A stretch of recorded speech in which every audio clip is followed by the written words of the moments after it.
सच्चिदानंद प्रभु से है, इसलिए उसका परिणाम अविनाशी होगा। भले कामना विनाशी है पर परिणाम अविनाशी होगा। तो सब भगवान की शरण इसलिए नहीं हो पाते, कामना के द्वारा उनका ज्ञान अपहृत हो गया है और वो भगवान को भी एक अच्छा मनुष्य भर मानते हैं। हाँ, थोड़ा सा बलशाली, थोड़ा सा बुद्धिमान, ये नहीं जान पाते कि ईश्वरों के ईश्वर है। भला कोई बलशाली व्यक्ति ऐसा कैसे कर सकता है? विचार कीजिए, लाखों गायें हैं ब्रजवासियों की, बाबा की कई लाख गायें, नंद बाबा की और उपनंद आदि और भी ब्रजवासियों की लाखों की, 1 लाख नहीं, लाखों की संख्या में गायें हैं और शास्त्रों की संख्या में सब सखाजन है, गोपगण है और ब्रज 84 कोश भूमि चिदानंद है। प्राकृतिक भूमि 84 कोश नापेंगे तो उतनी ही होगी और चिदानंद भूमि में एक थोड़ी सी जगह में अरबों गायें इकट्ठा हो सकती है। ये चिदानंद भूमि का प्रभाव होता है, ये बुद्धिगत नहीं है। छोटी सी जगह दिखाई दे रही लेकिन अरबों गायें उसमें आ जाएंगी और जगह कम नहीं होगी। अब सब गायें, गोपगण, सखागण जंगल में गाय चरा रहे थे। अचानक बांस के घर्षण से आग लग गई। प्रकट हुए ब्रह्म भाव से युक्त ब्रह्म ऋषि प्रकट हुए। वहीं भगवान के मुख से अग्नि का भी प्रादुर्भाव है, मानो भगवान ने अग्नि के प्रादुर्भाव स्थान में स्थापित कर दिया। ऐसे किया, मुख में अग्नि आ गई। ये कोई व्यक्ति कर सकता है? भगवान अग्निदेव प्रचंड रूप दावानल के रूप में है और एक क्षण में 9 किशोर अवस्था वाले प्रभु श्री कृष्ण उस अग्नि को पी गए। देखा शांत एकदम, सब सखाना। एक बार ऐसे और मुंजा टबी में आग लग गई, मूंज के वन में। सबने पुकारा, भगवान ने कहा आंख मूंद लो, घबराओ मत। दूसरे ही क्षण में सबने देखा वंशीवट की छाया में विराजमान योग माया अचिंत शक्ति संपन्न है, जो भगवान की एक शक्ति है। ऐसे अनंत शक्तियों से संपन्न भगवान।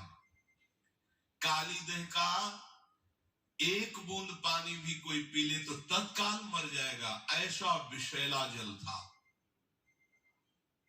बहुत बलशाली कालिया नाग अपने परिवार सहित रहता था। भगवान ने देखा कि प्यास से पीड़ित होकर के गोपगण और गौवे बछड़े सब जल पियो मर गए। जल का ऐसा प्रभाव विषैला था। इतना वर्णन है कि ऊपर से अगर पक्षी निकल जाए तो मरकर नीचे गिर जाता था। ऐसी विषैली धूम निकलती थी काली देह से, क्योंकि कालिया नाग बहुत बड़ा विषधारी था। गरुड़ से टक्कर लेने की सामर्थ्य रखता था, पर उनके पंखों के प्रहार से भागकर यहाँ आया था और जानता था कि यहाँ गरुड़ का प्रवेश नहीं है, इसलिए काली देह में निश्चिंत होकर रहता था।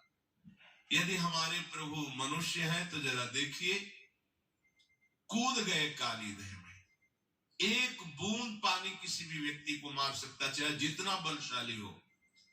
और जाकर के सब इस लीला को जानते हैं, ललकारा कालिया। कालिया ने जीवी देखा, हमारे वास स्थान पर आकर कोई ऐसे स्वतंत्र जल के लिए कर सकता है, हमें ललकार सकता है। नागपाश में बांध लिया। ये नागपाश ऐसा भयानक है कि प्रतिक्षण मृत्यु जनित कष्ट देते हुए उसे मार देता है, हर नस नाड़ी को चूर चूर कर देता है। पर अमित बलशाली भगवान श्री कृष्ण के शरीर में उसी को पीड़ा होने लगी। नागपाश छोड़ करके खड़ा हो गया और विचार करने लगा, आज तक तो कोई ऐसा नहीं जो मेरे नागपाश में बंद कर भी बलशाली बना रहे, लेकिन यहां तो मेरा ही नागपाश मुझे ही कष्ट देने लगा। फटने लगा उसका शरीर, जैसे भगवान को जकड़ने की कोशिश की। भगवान उसके फड़ों पर ऐसे हाथ रखकर छलांग मारी और ऊपर उसके सिर पर जाकर के नृत्य करने लगे। देवता गंधर्व जो संगीत विशारद जन है, सुंदर संगीत बजाने लगे। नटवर नागर उनके फणों पर नृत्य कर रहे, जो फण नहीं झुकाता रौंद देते अमित बलशाली श्री कृष्ण। अब विष की जगह खून निकलने लगा, प्राण व्याकुल हो गए। तब उसने हृदय से भगवान हरि को पुकारा, कालिया ने। अब ये नहीं जानता कि अमित बलशाली श्री हरि ही उसके फणों को कुचल रहे। नाग पत्नियों ने प्रार्थना की, भगवान नीचे उतर कर आए और कहा, यहां से जाओ रमणक द्वीप, अब मेरे चरण चिन्हों से युक्त हो गया है।